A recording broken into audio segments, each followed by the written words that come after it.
Et ces trois-là sont les plus redoutables. Le mocassin d'eau. Un serpent semi-aquatique dont le venin mortel peut faire fondre les muscles. Le crotale diamantin. Il utilise sa célèbre queue pour lancer un avertissement, mais il peut aussi frapper à une distance équivalente à 1/3 de sa longueur.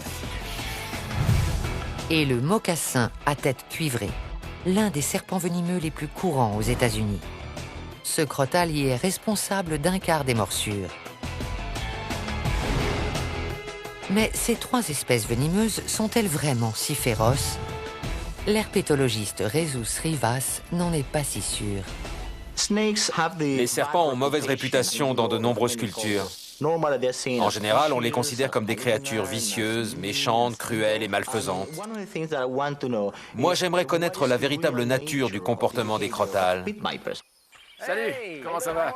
La première étape de Jesus, un marais infesté de serpents en Caroline du Sud, en compagnie de son collègue Whit Gibbons.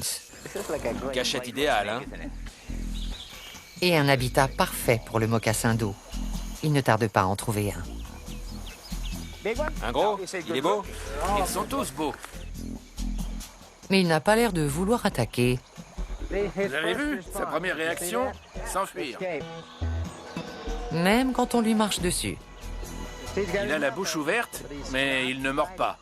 Le serpent ouvre la bouche et s'en prend à son pied, mais il ne mord pas. Il ne fait que toucher. Il n'essaie pas de mordre. Il ne veut pas risquer de casser ses crochets. Il en a besoin pour manger, pas pour mordre les gens. C'est juste une menace. Je pourrais te faire mal, alors laisse-moi. Ce mocassin d'eau cherche plus à intimider qu'à attaquer. Ce qui n'est peut-être pas le cas des serpents à sonnette. Le crotale diamantin peut injecter 5 fois plus de venin qu'un mocassin d'eau. En Floride, Bruce Mintz les traque à l'aide d'un transmetteur radio pour éviter de leur marcher dessus. Jesus! Oh, super! Qu'il est beau! Et gros! Faut pas se faire mordre par ces serpents. À mes yeux, le crotale diamantin est le plus dangereux des États-Unis et du Canada. Sa morsure peut être mortelle. Pourtant, lui aussi hésite à attaquer. Tu es à sa portée, mais il ne fait rien. C'est comme les coups non portés d'un boxeur qui tient sa garde. Il montre là où il pourrait frapper, sans pour autant le faire.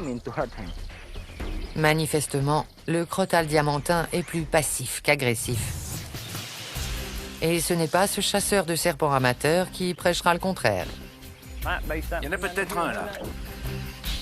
À Edwina, petite ville des Appalaches dans le Tennessee, le pasteur Jimmy Morrow aime traquer le mocassin à tête cuivrée.